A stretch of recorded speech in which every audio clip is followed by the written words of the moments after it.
Agradezco a esta universidad el título que me acaban de conferir y trataremos de exponer de modo orgánico ideas fundamentales que han sido motivo de dedicación durante toda nuestra vida. Ante todo, me parece conveniente destacar la figura de Cristo como plenitud de la historia, que eso podría ser como el foco central de mis investigaciones.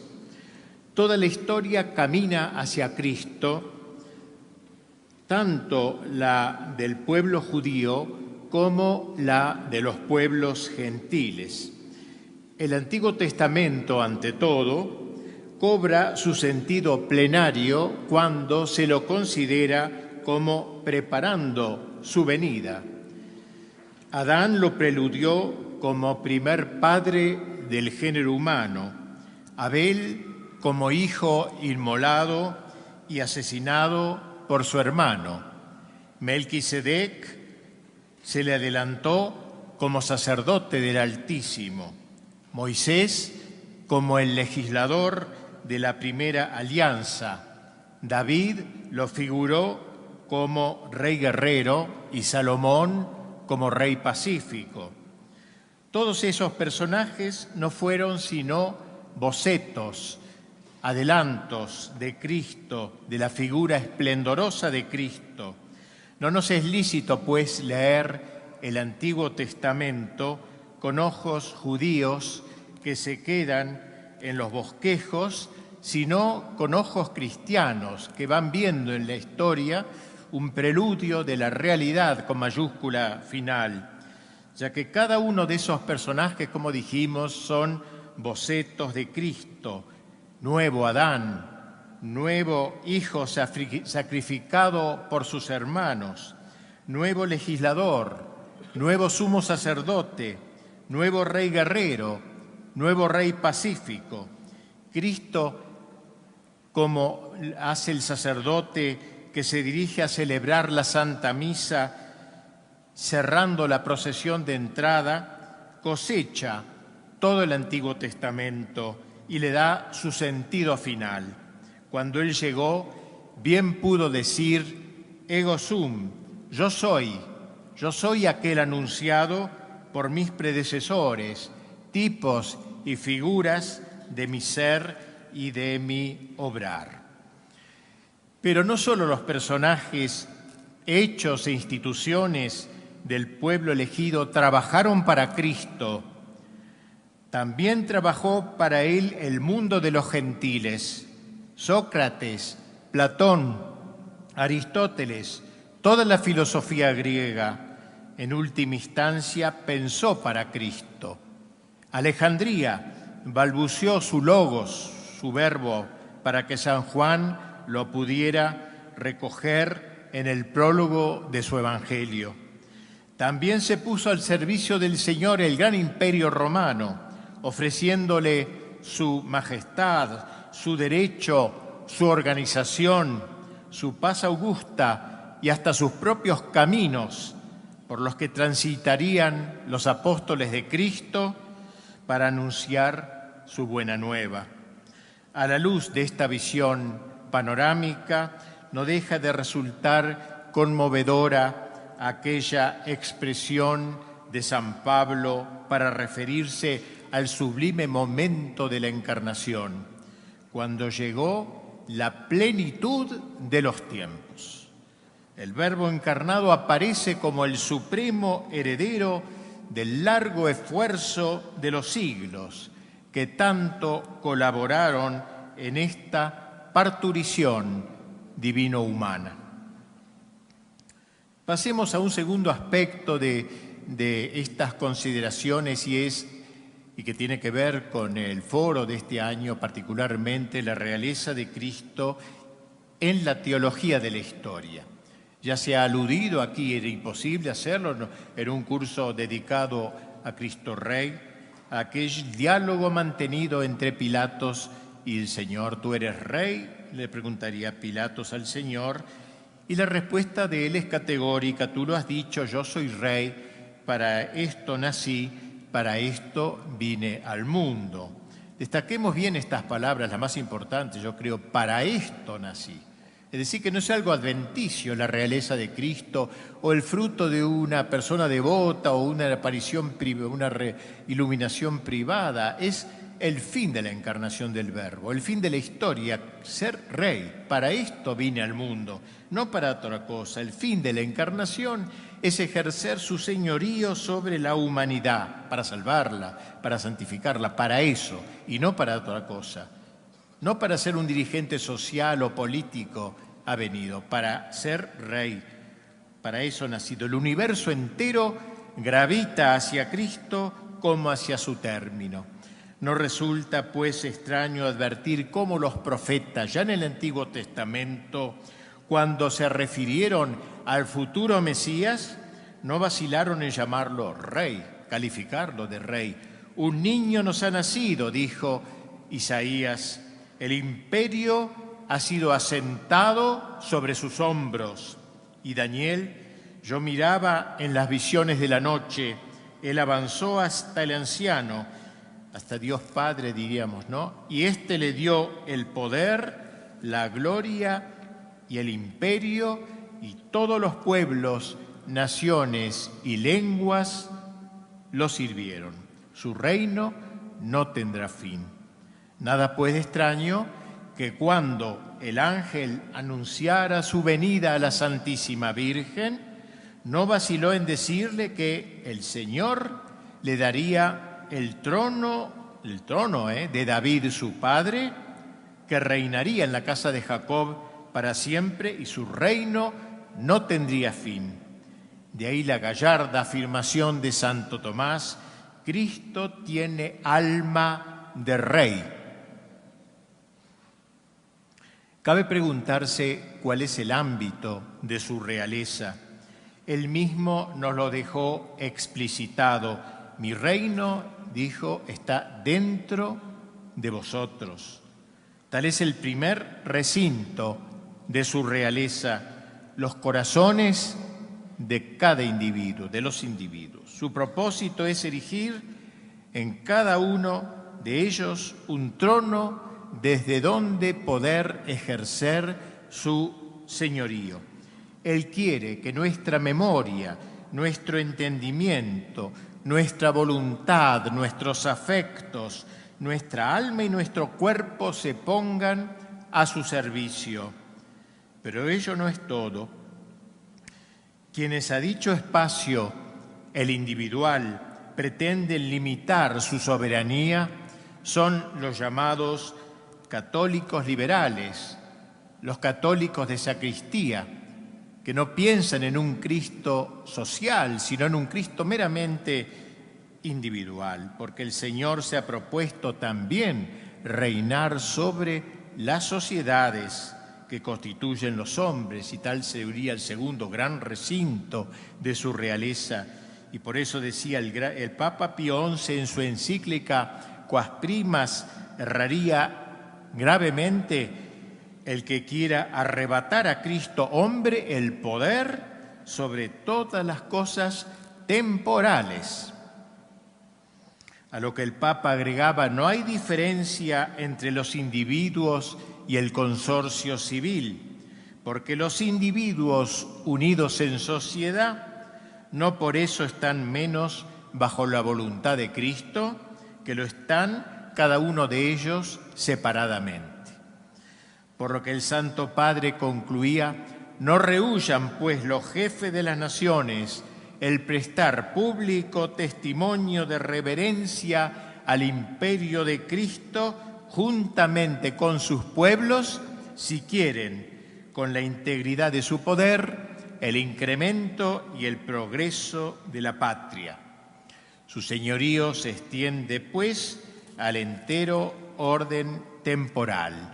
Las artes, la milicia, la economía, la educación y sobre todo la política, que informa todos los demás campos.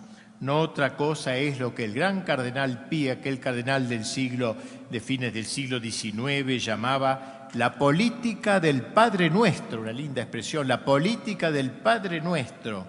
¿Por qué? Porque en el Padre Nuestro se incluye esta plegaria: hágase tu voluntad, así en la tierra como en el cielo. Y sabemos que en el cielo se cumple puntualmente la voluntad de Cristo, pero así debe serlo en la tierra. Esta enseñanza que nos llega a través de la Sagrada Escritura constituye el fundamento de lo que se ha dado en llamar la teología de la historia. El maestro en dicha materia es San Agustín, quien nos ha dejado un prolijo desarrollo de la misma, sobre todo en su imperecedera obra de Civitate Dei.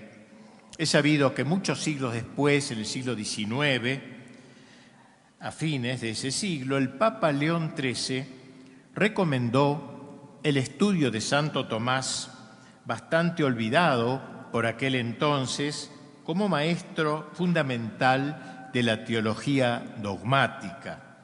Gracias a Dios, su anhelo se vio cumplido, al menos parcialmente, creándose centros de estudios tomistas e introduciéndose la enseñanza del doctor angélico en los institutos teológicos y seminarios. Pero en aquella misma ocasión, el Papa León XIII exhortó también, y esto es mucho menos conocido, al estudio del pensamiento de San Agustín como maestro de la historia, vista desde la teología, desde los ojos de Dios, podríamos decir. Bien, haciendo eco a dicha exhortación, digamos algo acerca de aquel gran padre de la Iglesia. El obispo de Hipona entiende el devenir de los siglos como un conflicto de raigambre teológica entre dos cosmovisiones, o lo que él llama dos ciudades, la ciudad de Dios y la ciudad del mundo. La primera, que se funda en la afirmación del primado de Dios y la consiguiente sumisión a Él de todas las demás cosas, el hombre incluido, al señorío de Dios, y la ciudad del mundo, que enarbola el primado del hombre soberbio, del hombre con mayúscula, del hombre endiosado, considerando todo lo demás, Dios incluido, si es que existe, como subordinado al hombre. Y aquí la frase clave de esta obra que nos deja San Agustín: dos amores, dice, dos amores crearon dos ciudades, el amor de Dios hasta el menosprecio de sí, la ciudad de Dios, y el amor de sí hasta el menosprecio de Dios, la ciudad del hombre. Pues bien, el conflicto de ambas ciudades es el que da todo su sentido a la historia. Obviamente, San Agustín desarrolla luego morosamente su afirmación general. Las dos ciudades, afirma, no son reductibles a espacios geográficos determinados, como si los hombres de una ciudad viviesen en una zona concreta y los restantes en otra, porque en realidad, nos dice, están mezclados como el trigo y la cizaña. Hay hombres de la ciudad de Dios en todas las naciones y hombres de la ciudad del mundo conviviendo con los primeros. Los miembros de ambas ciudades están, pues, entremezclados. Cada ciudad, nos sigue enseñando el doctor de la historia, tiene su propio rey. El de la ciudad de Dios no es otro que Cristo, y el de la ciudad del mundo no es otro que Satanás. Una ciudad, la de Dios, prosigue, es peregrina, caminante, nómada, porque si bien sus ciudadanos viven en este mundo, como los otros, sabe muy bien que su patria definitiva no es este mundo. Su patria definitiva no está sino en el cielo. Los integrantes de la otra ciudad, en cambio, son inmanentistas, ya que hunden sus raíces en la tierra, a la que consideran su patria terminal, como un día lo diría Marx, el paraíso en la tierra. Acá es el fin de todo. Cada ciudad tiene su propia consigna. Podríamos agregar nosotros a estas reflexiones agustinianas su propia consigna. Es necesario que Cristo reine, gritan los miembros de la ciudad de Dios, mientras que los otros enarbolan su pretendida y su soberbia autonomía. No queremos que éste reine sobre nosotros. Hay solo estos dos grandes gritos en la historia. Todos los demás gritos que los hombres lanzamos a lo largo de los siglos son subsidiarios, se subordinan a una de las dos banderas, a una de las dos ciudades, a uno de los dos gritos. Pero San Agustín revela su admirable genio cuando nos señala que esta división de los integrantes de las dos ciudades no es reductible al mero ámbito de la historia de los hombres, sino que descubre su origen más primitivo en algo anterior a los hombres, en el mundo angélico. Los dos gritos que dividen a los hombres resonaron previamente en las alturas, en el mundo angélico. Dios crea a todos los ángeles, los crea a todos buenos, Dios nunca crea algo malo. Pero puestos todos ellos ante una alternativa, un grupo de ángeles exclamó Micael, que en hebreo significa ¿quién como Dios?, el primado de Dios, precisamente. Tal es el nombre del arcángel San Miguel, el abanderado de las milicias celestiales, fieles a Dios. Y el otro grupo gritó, non serviam, me niego a servir. Tal fue la proclama de Satanás, el caudillo de los ángeles rebeldes. Las dos ciudades no se restringen, pues, según lo acabamos de señalar, a solo el género humano, sino que la división alcanza a los ángeles que precedieron a los hombres. Con todo, concluye San Agustín, no son 4 las ciudades, 2 de ángeles y 2 de hombres, sino solo 2. Los ángeles fieles están aliados con los hombres de la ciudad de Dios, y los ángeles perversos inspiran a los miembros de la ciudad del mundo. De ahí la sagacidad suprahumana con que los hombres de esta última ciudad se mueven, como lo notamos por experiencia, se mueven, hacen planes que trascienden los siglos, se los trascienden a ellos. Lo preternatural se une con lo natural. Agreguemos finalmente que estos dos gritos, es necesario que Cristo reine, no queremos que éste reine sobre nosotros, permanecen, por así decirlo, suspendidos en el aire, de modo que en cada época hay quienes adhieren al uno o prefieren al otro. Un tercer aspecto que quisiera señalar es la distinción entre el cristianismo y la cristiandad. La historia del cristianismo comienza, como resulta obvio, con la aparición histórica del Verbo encarnado. Hemos dicho que en los días de su vida terrestre nos comunicó su propósito de reinar en los corazones y en las sociedades. Dicho doble propósito se concretó en lo que podríamos llamar, distinguiéndolos, el cristianismo y la cristiandad. El cristianismo tiene que ver con las personas individuales, cuando en sus corazones reina Cristo. La cristiandad, en cambio, traduce lo que el Concilio Último llamó la consagración del mundo, es decir, del orden temporal. No siempre ambos propósitos se cumplen conjuntamente. Así, en la primitiva Iglesia hubo cristianismo, pero no cristiandad, dado que, si bien eran numerosos en aquel tiempo los cristianos, heroicos por cierto, ya que duramente perseguidos por el Imperio Romano pagano, con todo no hubo cristiandad, ya que mal se podía pretender en aquellos tiempos que a Cristo le fuera posible reinar en una sociedad militantemente opositora.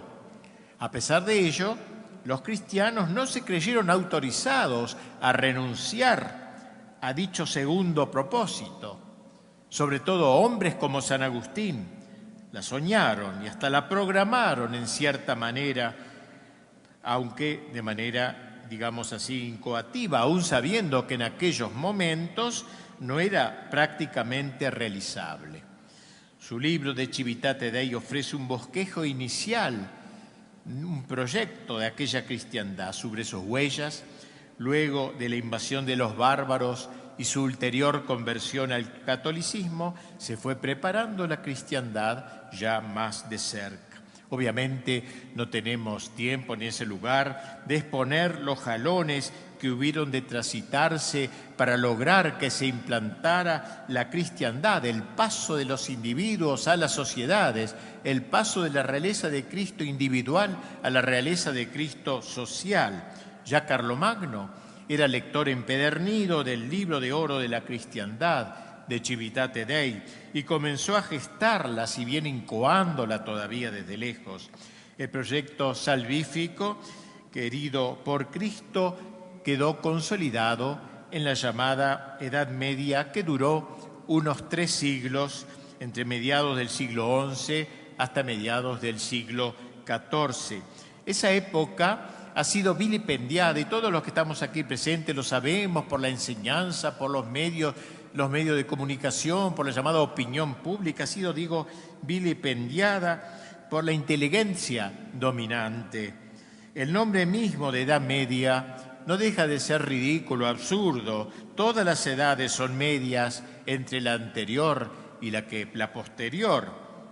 Pero lo que los autores del Renacimiento, que fueron quienes le aplicaron dicha denominación, quisieron decir, al apodarla de esa forma, Edad Media, que se trató de un período que hizo de puente, nada más un mero puente entre dos grandes y florecientes momentos de la historia, el de la civilización greco-latina, momento grande de la historia, y el del Renacimiento, el cual, como su nombre quería indicarlo, implicaba una retoma de aquella gloriosa civilización grecolatina, luego de esta vilipendiada y tonta Edad Media, época de tinieblas, de oscurecimiento generalizado. No otra cosa es lo que se enseña, como decíamos, en los institutos educativos. ¿Qué podemos decir acerca del llamado medioevo? Debemos señalar ante todo que en modo alguno afirmamos que fue una época perfecta, sin lunares, los hubo, por cierto, pero fueron considerados tales. Sin embargo, más allá de dichas limitaciones inherentes a toda actividad humana, se trató de una época esplendorosa en que el espíritu del Evangelio, como lo señalamos antes, logró impregnar el entero orden temporal. Ello se realizó ante todo en el campo de la cultura. Fue justamente en aquel tiempo cuando nacieron las universidades, las primeras del mundo, varios cientos de universidades que cubrieron la geografía europea de aquellos tiempos. En ellas florecieron talentos de primera magnitud como San Bernardo, Santo Tomás, San Buenaventura y tantos más. Asimismo, el espíritu del Evangelio impregnó el ámbito laboral. Fue la época del florecimiento de las corporaciones artesanales, no enfrentadas con los patrones como lo estarían en los tiempos del capitalismo. Cada corporación tenía sus reglamentos de acuerdo al orden natural, en el respeto del justo precio de sus productos. El joven aprendiz entraba en la corporación del oficio por él elegido, pasando por una suerte de catecumenado laboral. De aprendiz llegaba a artesano, título que le era conferido en una ceremonia religiosa.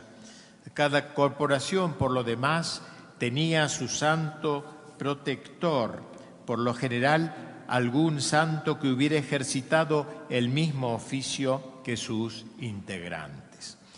También el espíritu del Evangelio llegó al ejercicio de las armas. La Iglesia se esmeró en evangelizar a los bárbaros invasores que habían llegado a Europa, muchos de ellos masacrando, y les enseñó a renunciar a la violencia injusta. No les dijo, como tontamente se dice hoy con tanto facilismo, toda violencia es mala. Esto es muy falso. Un policía que persigue a un asesino, a un ladrón, usa la violencia, pero esa violencia es justa. Si hay una guerra justa, o sea, no toda violencia es mala. Y se le enseñó al bárbaro no a renunciar a la violencia, sino a saber distinguir esa violencia macabra que ellos ejercitaban de la violencia verdadera, de la violencia justa. Y así nació el estamento de la caballería, la fuerza armada, al servicio de la verdad desarmada. El caballero fue un personaje predileccionado en el medioevo. Él también era ungido como tal en una ceremonia religiosa, donde un sacerdote en la catedral le iba entregando el uniforme y las diversas armas, de manera semejante al modo en que un sacerdote se reviste para celebrar la Santa Misa. La espada y la lanza eran los héroes de la vigilia, que solía celebrarse, como dije, en la catedral. La ceremonia terminaba con el espaldarazo. A los nobles caballeros se les explicaba que la agresividad que todos teníamos adentro debe ser empleada para abrirse paso frente a los obstáculos que impedían alcanzar el bien. El recurso a la fuerza existe en toda sociedad. Si se lo quita al caballero, como de hecho sucedió al desaparecer la cristiandad, no desaparece la fuerza, la ejercerá el bandido, el usurero, la empresa sin alma o el Estado endiosado. Así nació el ejército nuevo e impregnado de espíritu católico. Asimismo se abordó el campo del arte.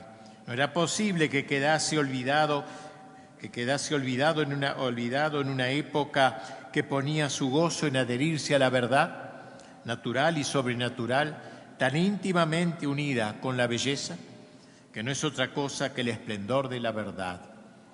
Los dos estilos arquitectónicos que se vieron privilegiados en todo el mapa de la cristiandad fueron el románico y el gótico. Si bien también los edificios civiles se nos muestran esbeltos, lo mejor del arte medieval se concentró en las catedrales. El arte románico apareció en torno al año 1000 con reminiscencias de Roma, de Bizancio e incluso del Islam.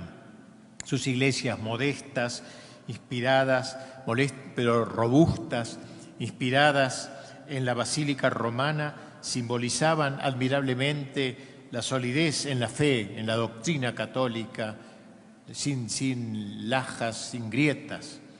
Luego floreció el gótico, de ímpetu tan vertical, que simboliza el vuelo libre y audaz, y del alma mística hacia las alturas, hacia Dios. La agilidad de los altos muros, sostenidos desde afuera por los contrafuertes, permitían abrir ventanales de colores que parecían llamar a la iluminación polícroma de los vitrales, una fiesta de luz. La catedral es cruzada, suma, universidad, caballería, corporación. Qué bien lo entendemos a Dostoyevski cuando en su diario íntimo, relatando sus reflexiones mientras recorría la vieja Europa, ya descristianizada, nos cuenta con estremecimiento cómo, en cierta ocasión, advirtiendo esa decadencia espiritual y la ruina moral de Occidente, ya rebelde al espíritu de la cristiandad, se arrojó con el ímpetu ruso que lo caracterizaba sobre los restos de una catedral superviviente y abrazando esas ruinas lloró amargamente, pero también lleno de nostalgia y de emoción. Destaquemos finalmente cómo la cristiandad consagró el poder político. Una pléyade de reyes santos cubrió el mapa de Europa: San Luis de Francia, San Fernando de España, San Vladimir de la antigua Rusia, San Enrique de Alemania, San Esteban de Hungría y tantos más. Desde el siglo XI, los reyes eran consagrados como tales en la catedral. La víspera de la coronación se dirigían por la tarde a la iglesia, permaneciendo en oración toda la noche hasta la madrugada. Al llegar la hora, juraban sobre los santos evangelios ser fieles a los deberes de su mandato. Y luego, también ellos, a semejanza de los sacerdotes que se aprestan a celebrar la Santa Misa, eran revestidos con los atributos reales, pieza por pieza, de acuerdo a un ritual litúrgico que aún se conserva en los libros, claro, nada más. En el momento culminante, el arzobispo, tomando óleo consagrado, lo ungía en la frente, en el pecho y en los hombros. Luego lo revestían con la túnica y la capa, ascendiendo de este modo al trono, con el cetro en la mano derecha y la varita de la justicia en la izquierda, mientras el arzobispo y los nobles colocaban pausadamente la corona sobre su frente. Desde ahora era, como se decía tan hermosamente, el vicario de Dios para el orden temporal, porque así como había un vicario de Dios para el orden espiritual, también lo había para el orden temporal, pero vicario de Dios, virrey, vicerrey, lugarteniente, como le gustaba decir a Santa Juana de Arco, del rey. Pasemos ahora a un cuarto punto, y es la revolución anticristiana, en esta visión rápida, panorámica de la historia. A mediados del siglo XIV, es decir, a fines de la Edad Media, comienza un movimiento centrífugo de la sociedad respecto de la Iglesia. Era el comienzo del ocaso de la cristiandad. No que aquella época, reiterémoslo, porque no queremos ser ingenuos ni de simplistas, fuese perfecta, fuese angelical. No fueron pocos sus defectos, como en toda obra humana, pero dichos defectos o pecados, lo dijimos, eran reconocidos como tales. No era el orgullo gay, como se dice hoy, la vergüenza gay, podría en todo caso haber dicho un hombre medieval, si es que en esa época tan varonil cabían estos personajes. Pero dichos defectos o pecados eran así entonces reconocidos como tales. De esta edad, de esta época, pudo decir León XIII, no sin un dejo de nostalgia, hubo un tiempo, miren las expresiones, hubo un tiempo, con un dejo de nostalgia en los labios, ¿no? Hubo un tiempo, como diciendo ya no lo hay, hubo un tiempo en que la filosofía del Evangelio gobernaba los estados. Entonces aquella energía propia de la sabiduría cristiana, aquella su divina virtud, había compenetrado las leyes, las instituciones, las costumbres de los pueblos, impregnando todas las cosas y relaciones de la sociedad. La religión fundada por Jesucristo, colocada firmemente sobre el grado de honor y de altura que le corresponde, florecía en todas partes, fecundada por el agrado de adhesión de los príncipes y por la tutelar y legítima deferencia de los magistrados. Y el sacerdocio y el imperio, concordes entre sí,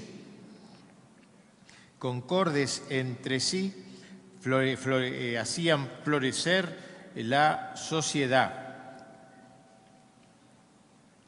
Departían con toda felicidad, dice, en amigable consorcio de voluntades e intereses. Y concluye el Papa este párrafo: organizada de este modo la sociedad civil produjo bienes superiores a toda esperanza.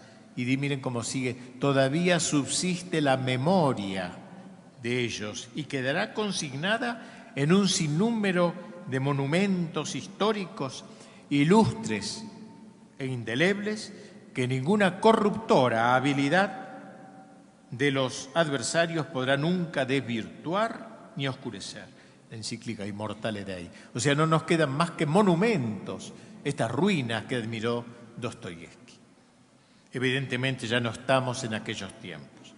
En el ínterin se ha ido produciendo un apartamiento generalizado de Dios y de la Iglesia. Fue el Papa Pío XII quien en una de sus alocuciones memorables nos dejó un perfecto resumen de lo acontecido a lo largo de estos últimos siglos, en referencia a lo que numerosos autores llamarían la revolución anticristiana. Dicho Papa señalaba 3 grandes jalones del Evo moderno. La primera rebeldía de importancia fue la que encabezó Lutero. El terreno estaba sin duda abonado por las teorías del humanismo, del renacimiento paganizante, sobre todo el segundo renacimiento, con su desmesurada exaltación del hombre. El gesto del grito de Lutero significó una capital en este proceso de la modernidad. Lutero es el rechazo de Roma, el rechazo de la constitución jerárquica de la Iglesia. Se seguía aceptando a Dios, claro que sí. Se seguía aceptando a Cristo, claro que sí, pero se negaba a la Iglesia.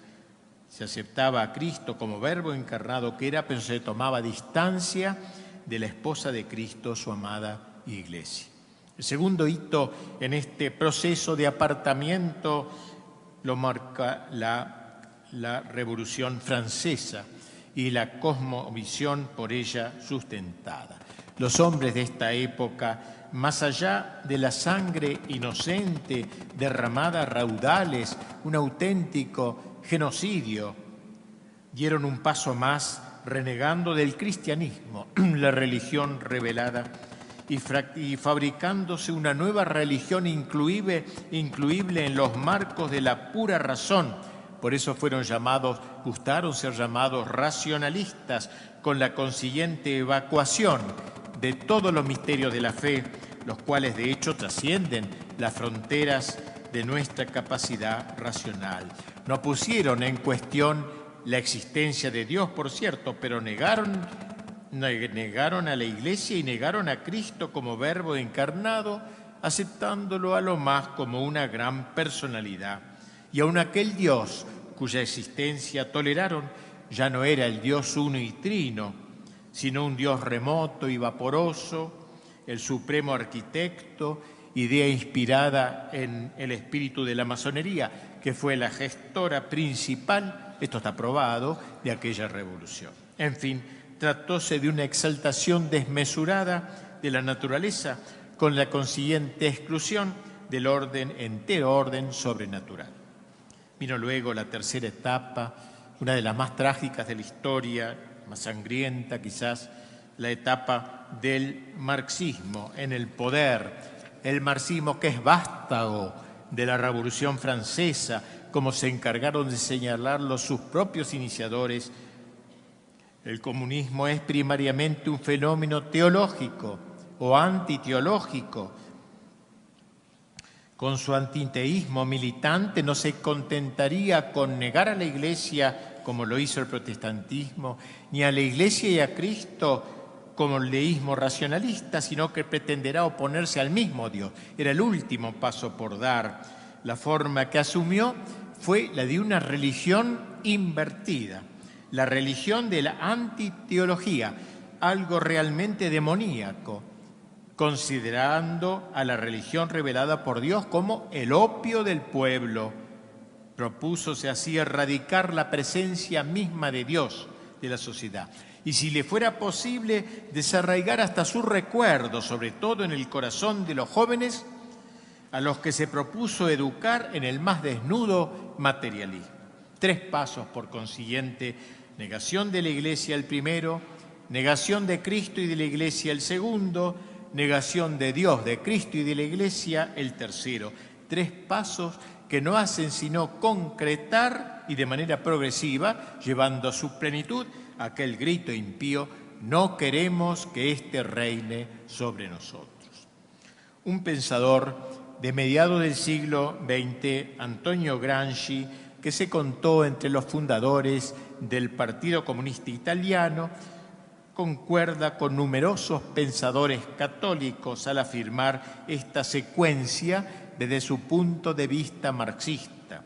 Miren lo que escribe: el marxismo presupone todo un pasado cultural, el Renacimiento, la Reforma, la filosofía alemana, la Revolución Francesa, el calvinismo y la economía clásica inglesa, el liberalismo laico y el historicismo, que se encuentran en la base de toda la concepción moderna de la vida. O sea, nada menos que desde el Renacimiento para aquí, un largo y secular proceso que ofrece este fruto maduro, digámoslo así, del marxismo.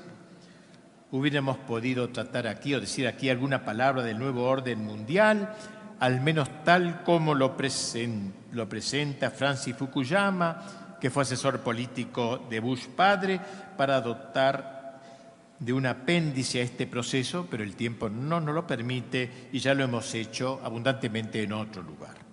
Agreguemos tan solo que este proceso de la modernidad ha puesto la lápida sobre la cristiandad, la ha destruido, ha hecho suyo y victoriosamente aquel grito: no queremos que éste reine sobre nosotros. Cristo ha sido públicamente expulsado de la familia, del trabajo, del arte, de la milicia, de la política, sobre todo, ya que los gobernantes son los que dan forma entera a todo el orden temporal. Ya ha logrado su intento. Solo quedan algunos islotes de resistencia cada vez más inermes. Ahora van por todo. Destruir el cristianismo. La cristiandad está destruida. Ahora hay que destruir a Cristo en los individuos. Erradicar a Cristo del corazón de las personas. Destronar a Cristo, quien dijo, recordémoslo también, mi reino está dentro de cada uno de vosotros. Habrá que deponerlo, pues también en este nivel más personal.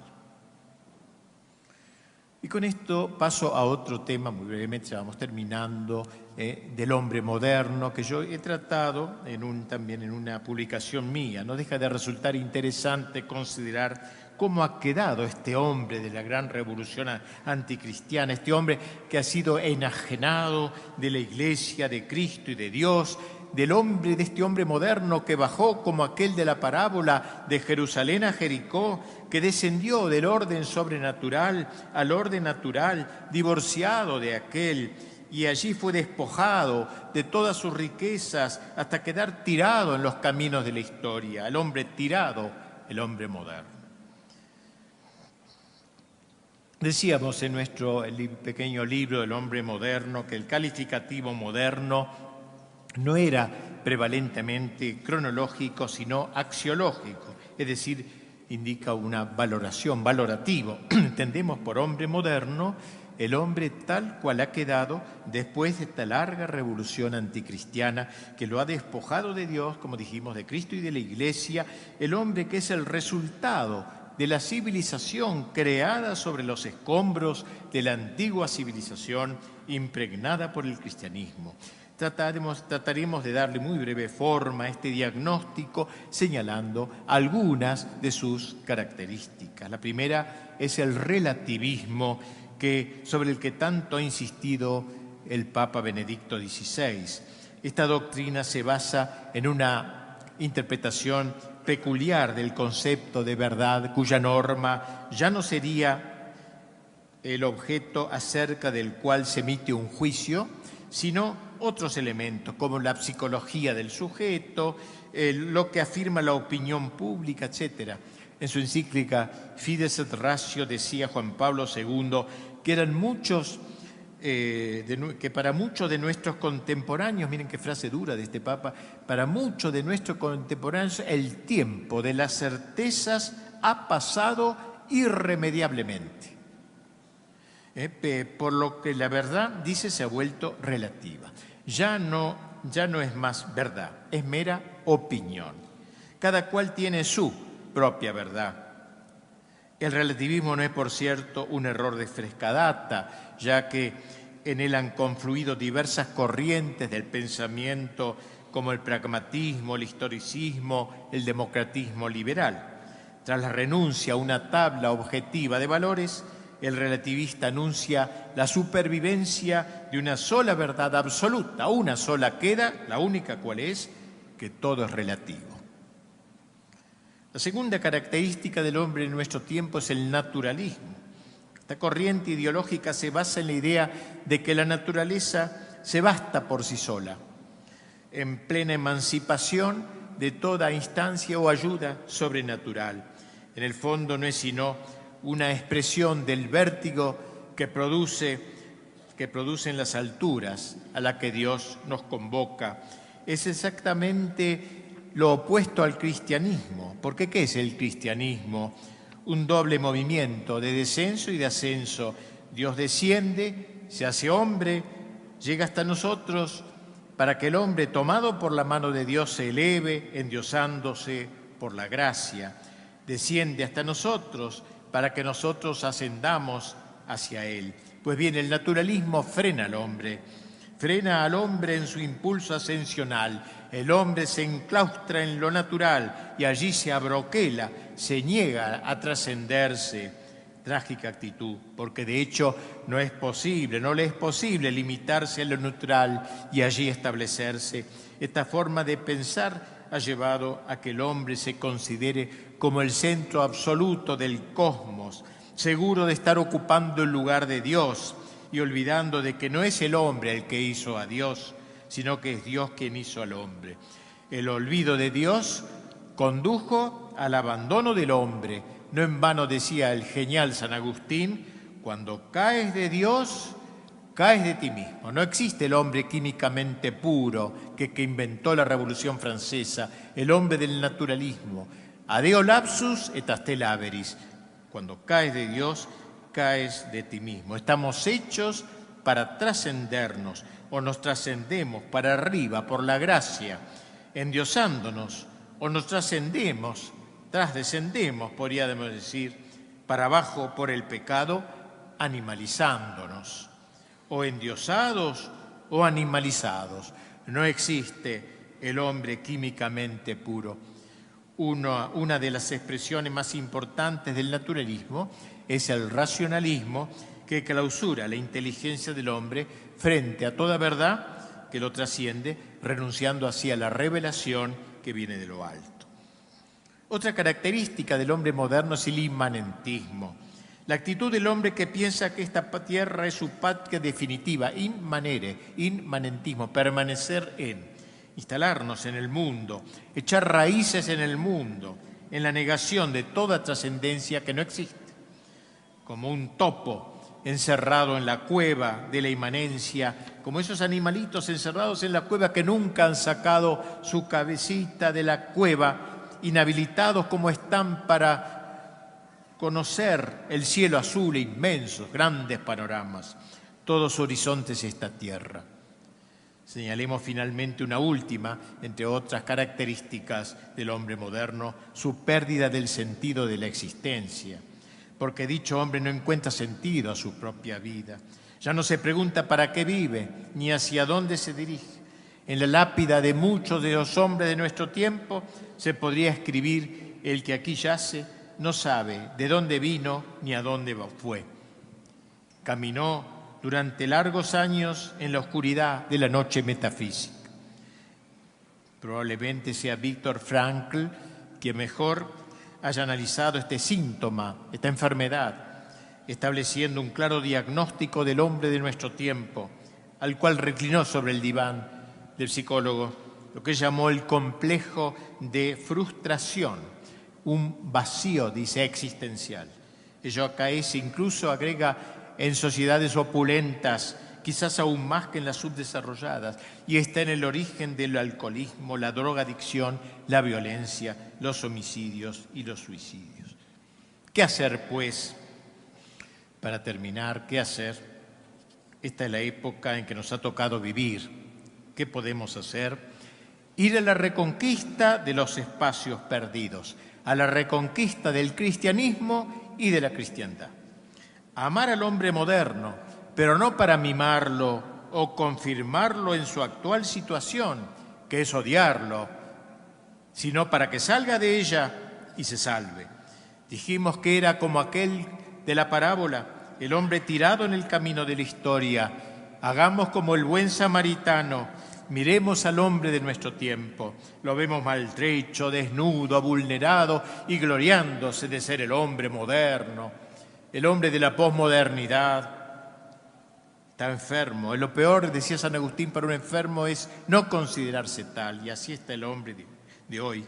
Nosotros no hagamos caso, curemos sus heridas y llevémoslo al mesón de la Iglesia. Entreguémoslo al Cristo que dijo: mi reino está dentro de vosotros. Tratemos que al menos los que nos rodean o quienes están bajo nuestro cuidado le preparen un trono en su interior. Y respecto a la cristiandad, ¿se puede pensar acaso que sea visible, que sea viable su resurrección? Recordemos que San Agustín la proyectó no en un tiempo de esplendor histórico, sino cuando el entero imperio romano se encontraba en un momento de total decadencia, rodeada su sede de Hipona de los peores bárbaros, los más terribles, los vándalos. No podemos consentir en que Cristo quede definitivamente destronado, que Cristo haya sido arrojado de la familia, de la cultura, del arte, de la economía, del ámbito laboral, de las armas, de la política. Pero tampoco nos quedemos en el lamento. Esforcémonos por la reconquista de lo perdido, al menos en el cuanto esté a nuestro alcance. Recordemos que la cristiandad no fue algo fantasmagórico, algo ideológico, una utopía de gabinete, fue una realidad histórica, concreta. No podemos invalidar el propósito de Cristo: hágase su voluntad, la del Padre, así en la tierra como en el cielo. Cristo quiere que se instaure una suerte de sinfonía. La palabra es muy linda, esta sinfonía, sonido conjunto. Una sinfonía entre el cielo y la tierra. Una sinfonía que proviene de los coros angélicos y de los coros terrestres, en perfecta comunión, que cantan una voce, a una sola voz, como decimos en el Sanctus de la Misa. Ángeles, santos y hombres.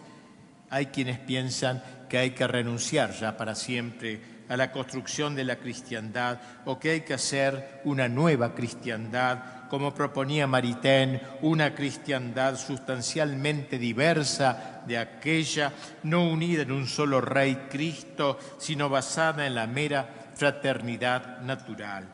Es evidente que no se trata de volver al medioevo, no se trata de vestirnos como los caballeros medievales o de restaurar algunas costumbres propias de aquellos años, pero sí de volver a la esencia de la cristiandad, que no es otra cosa que hacer real aquel grito de San Pablo: es necesario que Cristo reine, y que reine no solo en los corazones de los hombres, sino también en el orden temporal.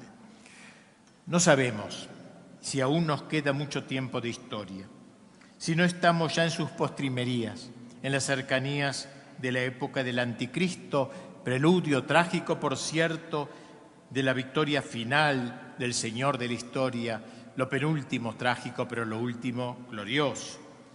Acertar con el tiempo exacto es algo que nos escapa, pero lo que sí está a nuestro alcance, aunque sea integrando el pequeño grupo, el último resto fiel del que habla el Apocalipsis, es trabajar para que Él reine, nunca perdiendo la esperanza, hacer lo que está a nuestro alcance para restaurar las familias y la entera sociedad, volcarnos sobre todo al campo de la cultura, tan predileccionado hoy por el enemigo, formar pequeños islotes de cristiandad, colegios católicos, pero católicos no de nombre, católicos en serio, familias católicas, pero católicas no de nombre, familias católicas en serio, universidades católicas, pero católicas no de nombre, sino realmente católicas y en serio. Siempre nos ha gustado convocar, sobre todo cuando estamos rodeados de jóvenes, a aquellos ideales a que fueron convocados los jóvenes cristeros de la heroica México. Para concretar dicha aspiración, se nos ocurrió inventar una sigla, OEA, no en alusión, por cierto, a la malhadada organización de los Estados americanos, sino una consigna bien nuestra, entendiendo por O la palabra oración, por E la palabra estudio y por A la palabra apostolado. Dentro de la oración incluimos todo lo que se refiere a la vida espiritual, la victoria sobre las malas inclinaciones, la adquisición de las virtudes, la plegaria, la vida sacramental, la dirección espiritual, etc. El segundo ámbito es el de estudio, ya que, como hemos dicho, la crisis de nuestro tiempo es, como lo recordamos, prevalentemente cultural, una revolución cultural. Será preciso acceder a autores y libros serios para formarse, la juventud sobre todo, hoy que se ha perdido el hábito de la lectura, integrarse en grupos juveniles de formación, conocer las doctrinas del enemigo para saber refutarlas, en una palabra, hacer lo que Gramsci llamaba la revolución cultural, si bien en sentido inverso a aquella por él propiciado. Y finalmente el apostolado, que no es mero proselitismo, sino celo apostólico, ardor del alma, fuego de ese Cristo que dicho ha venido a traer fuego a la tierra para que lo encendamos en el pajonal de la historia, encendido en esa hoguera ardiente de caridad que es el corazón de Cristo. Esto es lo que está a nuestro alcance, el combate. El día del juicio Dios no nos pedirá cuenta de las victorias que hayamos logrado, sino de las cicatrices que el combate haya dejado en nuestros rostros. Terminaremos, como lo hemos hecho otras veces, con aquel texto de este joven formidable, de ese hombre formidable que luchó denodadamente contra la revolución soviética imperante en su amada patria, Alexander Solzhenitsyn. Hay un proverbio alemán que dice: Mut verloren, alle verloren. Cuando se pierde el coraje, todo está perdido. Hay otro latino que reza: cuando se pierde la lucidez, se está al borde del abismo. Pero yo me pregunto, ¿qué sucederá cuando se produce la intersección de ambas pérdidas, la pérdida de la lucidez y la pérdida del coraje? Tal es, a mi juicio, la situación de Occidente. La lucidez dice relación a la inteligencia. El coraje tiene que ver con la voluntad. Una lucidez sin coraje caracteriza a aquellos católicos que saben valorar adecuadamente la situación, pero al no hacer uso de su voluntad se convierten en meros ideólogos, hombres de escritorio, de gabinete, que saben hacer cuadros sinópticos, nada más, no en combatientes. Por lo demás, una voluntad sin lucidez suscita al luchador que no conoce los objetivos de su combate, ignora cuáles son sus amigos, cuáles son sus enemigos reales y por tanto se vuelve inoperante. Pero cuando ambas cosas, la lucidez y el coraje, se unen, se desposan, tenemos al católico que hoy se necesita, el católico militante, no el católico vegetante, el católico militante, el contemplativo y el activo, mejor, el católico que ha sabido mancomunar la acción y la contemplación. Agradezco finalmente a la Universidad Autónoma de Guadalajara el doctorado honoris causa que generosamente me ha conferido. Me siento honrado de tener parte, aunque sea minúscula, en el glorioso magisterio que sobre esta universidad ejercita su santo patrono, Anacleto González Flores, a quien considero casi como a un hermano. Esta distinción me permita unirme a su martirial magisterio, hecho de palabra, vida y sangre, como ha quedado consignado en la lápida de su tumba, verbo vita et sanguine docuit. Dios me contagie su ejemplar entereza, nada más.